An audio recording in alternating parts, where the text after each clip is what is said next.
Hi friends, ಎಲ್ಲರಿಗೂ ನಮಸ್ಕಾರ. ನಾನಿವತ್ತು ಮಸಾಲ ತುಕುಡಿ ಮಾಡ್ತಿದ್ದೀನಿ. ಗೋಧಿ ಹುಡಿ ತಗೊಂಡಿದ್ದೀನಿ. ಇದರಲ್ಲಿ 150 ಗ್ರಾಮ್ ಇದೆ. ಮೈದಾ ಕೂಡ ತಗೊಳ್ಬಹುದು, ಮೈದಾ ಹುಡಿ. ಪುದೀನ ಸೊಪ್ಪು ಸ್ವಲ್ಪ ತಗೊಂಡಿದ್ದೀನಿ, ಇಷ್ಟು. ಕೊತ್ತಂಬರಿ ಸೊಪ್ಪು ಸ್ವಲ್ಪ, ಬೆಳ್ಳುಳ್ಳಿ ಸ್ವಲ್ಪ ತಗೊಂಡಿದ್ದೀನಿ. 4 ಬೆಳ್ಳುಳ್ಳಿ ತಗೊಂಡಿದ್ದೀನಿ, ಸಿಪ್ಪೆ ತೆಗೆದು. ಶುಂಠಿ ಅರ್ಧ ಇಂಚು, 1 ಹಸಿಮೆಣಸು, 1 ಮಿಕ್ಸಿ ಜಾರ್ ತಗೊಂಡಿದ್ದೀನಿ. ಈ ಸಾಮಗ್ರಿಗಳನ್ನೆಲ್ಲ ಗ್ರೈಂಡ್ ಮಾಡಬೇಕು. ಪುದೀನ ಸೊಪ್ಪು, ಕೊತ್ತಂಬರಿ ಸೊಪ್ಪು, ಬೆಳ್ಳುಳ್ಳಿ, ಹಸಿಮೆಣಸು, ಶುಂಠಿ ಇದನ್ನೆಲ್ಲ ಗ್ರೈಂಡ್ ಮಾಡಿ ತರ್ತಿದ್ದೀನಿ. ಗ್ರೈಂಡ್ ಮಾಡಿ ತಂದಿದ್ದೀನಿ. 1 ಟೀ ಸ್ಪೂನ್ ನೀರು ಹಾಕಿದ್ದೀನಿ ಗ್ರೈಂಡ್ ಮಾಡುವಾಗ. 1 ಬೌಲ್ ತಗೊಂಡಿದ್ದೀನಿ. ಈ ಗೋಧಿ ಹುಡಿಯನ್ನು ಹಾಕ್ತಿದ್ದೀನಿ. 150 ಗ್ರಾಮ್ ಇದೆ ಇದರಲ್ಲಿ. ಈ ಗ್ರೈಂಡ್ ಮಾಡಿದ ಮಸಾಲವನ್ನು ಹಾಕ್ತಿದ್ದೀನಿ. ಅರ್ಧ ಟೀ ಸ್ಪೂನ್ ಗರಂ ಮಸಾಲ, ಉಪ್ಪು ರುಚಿಗೆ ತಕ್ಕಷ್ಟು, ಚಿಲ್ಲಿ ಪೌಡರ್ 1 ಟೀ ಸ್ಪೂನು. ಮೊದಲಿನ ಚೆನ್ನಾಗಿ ಮಿಕ್ಸ್ ಮಾಡಬೇಕು.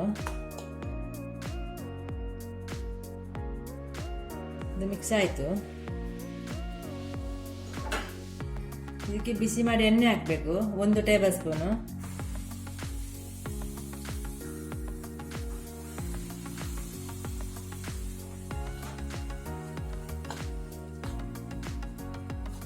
ಎಣ್ಣೆ ಹಾಕಿದ ಕೂಡಲೇ ಕೈಯಲ್ಲಿ ಮಿಕ್ಸ್ ಮಾಡಬಾರ್ದು, ಬಿಸಿ ಇರುತ್ತೆ ಎಣ್ಣೆ. ಇನ್ನು ಇದನ್ನು ಕೈಯಲ್ಲಿ ಮಿಕ್ಸ್ ಮಾಡಬೇಕು. ಮೊದಲು ಚೆನ್ನಾಗಿ ಮಿಕ್ಸ್ ಮಾಡಬೇಕು, ಮತ್ತೆ ನೀರು ಹಾಕಬೇಕು. ಸ್ವಲ್ಪ ಹಿಂಗು ಹುಡಿ ಹಾಕಬೇಕು, 1/4 ಟೀ ಸ್ಪೂನ್ ಆಗುವಷ್ಟು.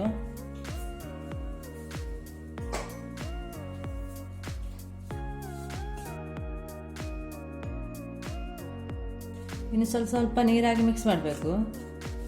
ತೆಳು ಮಿಕ್ಸ್ ಮಾಡಬಾರ್ದು, ಗಟ್ಟಿ ಮಿಕ್ಸ್ ಮಾಡಬೇಕು. ಒಮ್ಮೆಲೆ ಜಾಸ್ತಿ ನೀರು ಹಾಕಬಾರ್ದು. ಚೆನ್ನಾಗಿ ಮಿಕ್ಸ್ ಆಯಿತು.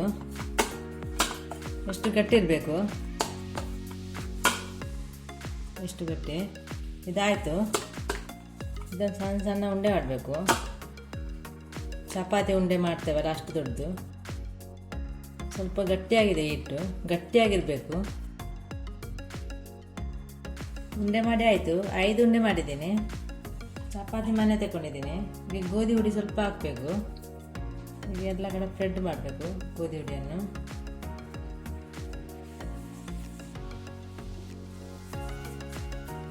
ಲಟ್ಟಿಸಬೇಕು, ಚಪಾತಿಯಾಗಿ ಲಟ್ಟಿಸಬೇಕು. ಇದು ಲಟ್ಟಿಸಿ ಆಯಿತು. ಇಷ್ಟು ದಪ್ಪ ಇರಬೇಕು.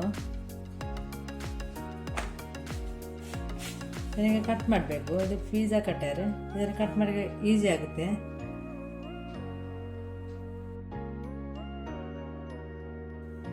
ಹೀಗೆ ಕಟ್ ಮಾಡಬೇಕು. ಸಣ್ಣ ಸಣ್ಣ ಸಹ ಮಾಡ್ಬೋದು, ದೊಡ್ಡದು ಕೂಡ ಕಟ್ ಮಾಡ್ಬೋದು. ಒಂದೊಂದನ್ನು ಹೀಗೆ ತೆಗಿಬೇಕು.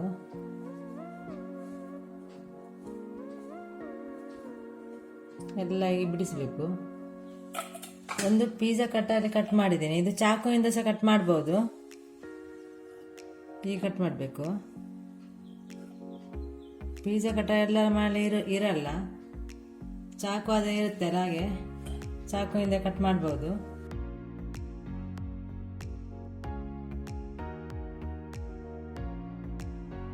ಎಲ್ಲ ಕಟ್ ಮಾಡಿ ಆಯಿತು. ಎಣ್ಣೆ ಬಿಸಿ ಮಾಡಲಿಕ್ಕೆ ಇಟ್ಟಿದ್ದೀನಿ. ಇದು ಕಬ್ಬಿಣದ ಕಾವಲಿ. ಎಣ್ಣೆ ಬಿಸಿ ಆಗಿದೆ ಅಂತ ನೋಡ್ಬೇಕು. ಸ್ವಲ್ಪ ಹಾಕ್ತಿದ್ದೀನಿ, 1 ಪೀಸ್. ಎಣ್ಣೆ ಬಿಸಿ ಆಗಿದೆ. ಜಾಸ್ತಿ ಬಿಸಿ ಆಗಬಾರ್ದು, ಮೀಡಿಯಂ ಬೆಂಕಿ ಇಡಬೇಕು. ನಾನು ತೆಂಗಿನೆಣ್ಣೆ ತಗೊಂಡಿದ್ದೀನಿ. ಸ್ವಲ್ಪ ತೆಂಗಿನೆಣ್ಣೆ ಹಾಕಿದ್ದೀನಿ ಮಾತ್ರ ಇದಕ್ಕೆ. ಇದು ಗುಂಡಿ ಇದೆ, ಅದನ್ನು ಸ್ವಲ್ಪ ಎಣ್ಣೆ ಹಾಕಿದ್ರೆ ಸಾಕಾಗುತ್ತೆ. ನಾನು ಬಿಡ್ತಾ ಇದ್ದೀನಿ ತುಪ್ಪಿಯನ್ನು ಎಣ್ಣೆಗೆ.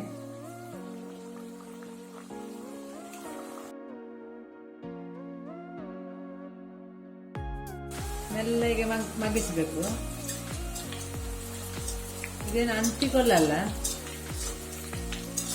ಸ್ವಲ್ಪ ಎಣ್ಣೆಗೆ ಬಿಡಬೇಕು. ಹಾಗಾದರೆ ಬೇಗ ಫ್ರೈ ಆಗುತ್ತೆ. ಒಮ್ಮೆಲೆ ಜಾಸ್ತಿ ಹಾಕಿದ್ರೆ ಫ್ರೈ ಮಾಡಲಿಕ್ಕೆ ಕಷ್ಟ ಆಗುತ್ತೆ, ಎಲ್ಲ ಫ್ರೈ ಆಗುವುದಿಲ್ಲ. ಇನ್ನು ಸ್ವಲ್ಪ ಇದು ಫ್ರೈ ಆಗಬೇಕು. ಇದು ಫ್ರೈ ಆಯಿತು, ಸಾಕು. ಕಲರ್ ಚೇಂಜ್ ಆಯಿತು, ತೆಗಿತಾ ಇದ್ದೀನಿ. ಆಯ್ತಿದು ಇನ್ನು ಎಲ್ಲ ಆದ ಮೇಲೆ ತೋರಿಸ್ತೀನಿ. ಎಲ್ಲ ಮಸಾಲ ತುಪ್ಪಡಿ ಮಾಡಿ ಆಯಿತು. ಇದು ಖಾರ ಕೂಡ ಇದೆ ಸ್ವಲ್ಪ, ತುಂಬ ಚೆನ್ನಾಗಿದೆ. ಇದು 1 ತಿಂಗಳವರೆಗೆ ಏನಾಗೋದಿಲ್ಲ. ಒಂದು ಬಾಟಲಲ್ಲಿ ತುಂಬಿಸಿಡಬೇಕು. ನೀವು ಸಹ ಟ್ರೈ ಮಾಡಿ.